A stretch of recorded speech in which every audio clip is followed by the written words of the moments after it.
En diciembre de 2008, en plena crisis financiera global, Tesla tenía dinero para sobrevivir apenas unos días. La empresa había quemado casi todo su capital inicial, había retrasos en producción, costos desbordados y cero garantías de que el auto eléctrico fuera un negocio viable. Ese mismo año, General Motors se declaraba en bancarrota. Chrysler necesitaba un rescate federal. Los gigantes de Detroit caían y Tesla ni siquiera era un fabricante consolidado. El 24 de diciembre de 2008, la compañía cerró una ronda de financiación de último minuto por aproximadamente $40 millones.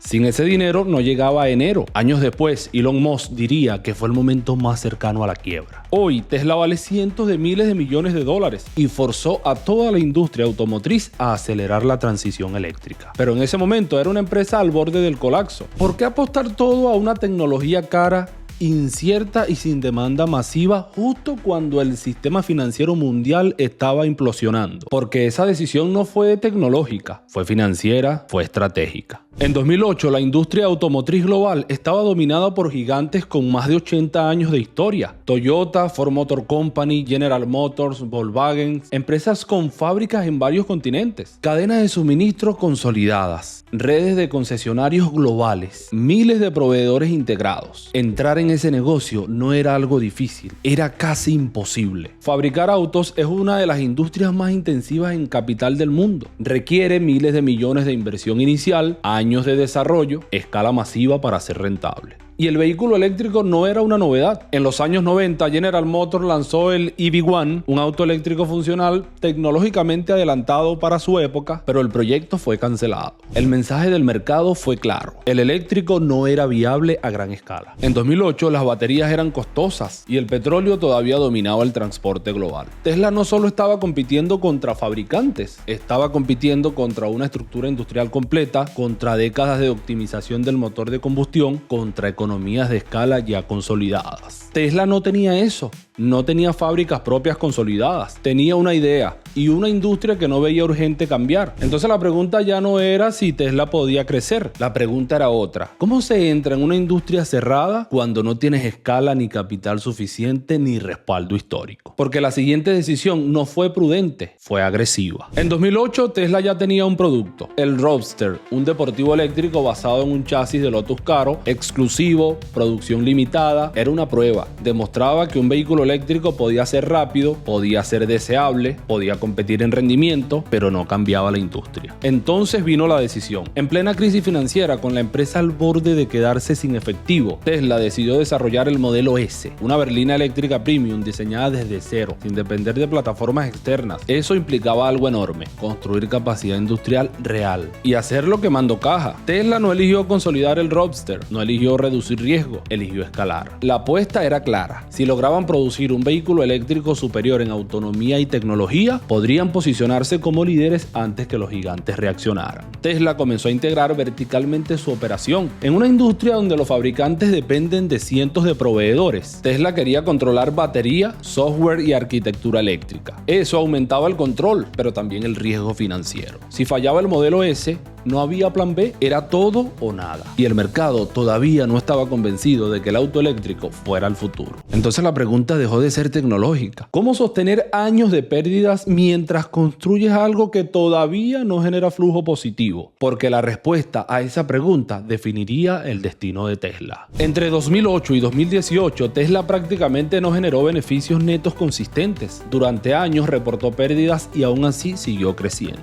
¿Pero cómo? Primero, mercado de capitales. Tesla recurrió repetidamente a emisiones de acciones y deuda. Básicamente pedía dinero al mercado para financiar expansión. Los inversionistas apostaban al futuro, no a los resultados presentes. En 2010, Tesla recibió un préstamo de $465 millones del Departamento de Energía de Estados Unidos, un programa creado para impulsar tecnología limpia tras la crisis financiera. Ese préstamo fue clave para escalar producción. Tesla comenzó a vender créditos de emisiones a otros fabricantes. Si una empresa no cumple, puede comprar créditos a otra que sí. Tesla, al producir solo eléctricos, generaba excedentes y los vendía. Durante varios años, esos créditos representaron cientos de millones en ingresos. En algunos trimestres marcaron la diferencia diferencia entre pérdida y beneficio contable. Con el modelo 3, en 2016, Tesla abrió reservas anticipadas con depósitos de solo $1,000. Recaudó cientos de miles de órdenes en semanas. Ese dinero no era ingreso final, pero sí flujo inmediato. Mientras tanto, la empresa seguía quemando capital en fábricas, baterías y expansión internacional. Era un equilibrio frágil, dependía de confianza, de que el mercado siguiera creyendo, de que el crecimiento justificara la narrativa. Tesla llegó a ser una de las empresas más shorteadas del mercado estadounidense. El modelo era claro: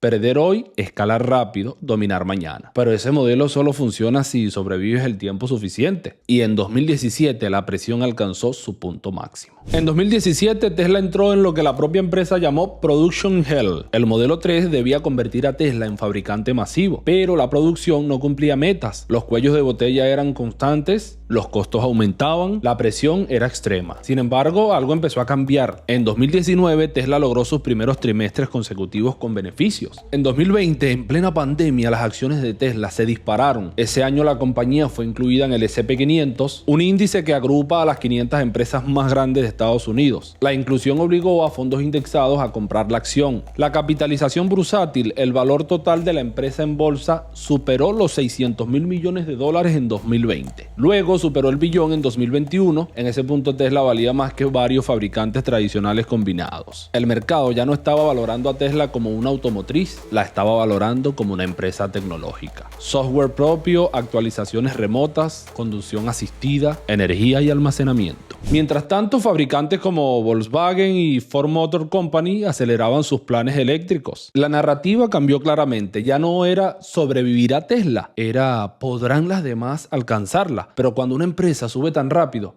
la presión también aumenta. El mercado ya había elegido un bando, pero la realidad operativa seguía siendo exigente. En 2018, Tesla estuvo semanas al borde de incumplir objetivos de producción del modelo 3. La automatización no funcionó como se esperaba. Se instalaron líneas de ensamblaje improvisadas, se trabajó 24 horas al día. El crecimiento acelerado reveló algo evidente: escalar una startup tecnológica no es lo mismo que escalar una fábrica. Y Tesla era al final una fábrica. Luego vino otro frente: la competencia. Volkswagen lanzó su plataforma eléctrica MEB. Toyota defendía su estrategia híbrida. El vehículo eléctrico ya no era territorio exclusivo, era una carrera global. Además, los márgenes comenzaron a comprimirse. Para defender cuota de mercado, Tesla redujo precios en distintos países entre 2022 y 2023. A eso se sumó la dependencia de materias primas: litio, níquel, cobalto. China concentraba buena parte del procesamiento de baterías y la geopolítica empezó a influir en el negocio. Ahora la pregunta era otra: ¿puede mantener tasas de crecimiento propias de una empresa tecnológica operando una industria históricamente de márgenes bajos? Porque cuanto mayor es la expectativa del mercado, más costoso se vuelve cualquier error. Tesla ya no era solo una empresa automotriz, era un actor geopolítico indirecto. En 2019 inauguró su Gigafactory en Shanghái, la primera planta de propiedad totalmente extranjera en China dentro del sector automotor. China es el mayor mercado de vehículos eléctricos del mundo y el mayor procesador de baterías. Fue acceso a escala, acceso a proveedores, acceso al mercado más grande del planeta en movilidad eléctrica. Mientras tanto, Estados Unidos y Europa comenzaron a responder. En 2022, Estados Unidos aprobó el Inflation Reduction Act con incentivos masivos para producción local de baterías y vehículos eléctricos. Europa aceleró su propia política industrial verde. El auto eléctrico dejó de ser una apuesta empresarial. Se convirtió en política de Estado y el impacto se extendió más allá de las fábricas. Durante décadas se pensaba que una startup no podía desafiar a la industria automotriz global. Tesla lo hizo y al hacerlo alteró el equilibrio competitivo. En 2008 Tesla estaba a días de quedarse sin dinero. No tenía escala, no tenía rentabilidad, no tenía industria a su favor. Apostó a que el vehículo eléctrico no era una moda, era el siguiente estándar. Y esa apuesta funcionó. Hoy Tesla produce millones de vehículos al año. Tiene presencia en Estados Unidos, China y Europa y obligó a toda la industria automotriz a rediseñar su futuro. Pero el patrón no cambió. Tesla sigue reinvirtiendo, sigue expandiéndose. La diferencia es que ahora el riesgo es más grande, porque cuando una empresa vale cientos de miles de millones de dólares, no solo compite por mercado, compite contra sus propias promesas. La historia de Tesla no es solo la historia de un auto eléctrico, es la historia de cómo el capital puede sostener una visión durante años hasta que la visión se convierte en estándar o se derrumba. ¿Puede una empresa mantener mentalidad de startup cuando ya se convirtió en parte del sistema que alguna vez desafió? Porque apostar todo al futuro puede crear imperios, pero también puede volverlos vulnerables. Si este análisis te ayudó a entender el juego detrás de la narrativa, suscríbete a este canal, no lo olvides, deja tu comentario, quiero leer tu opinión. Y si quieres saber qué hago en tiempo real, recuerda seguirme en Instagram como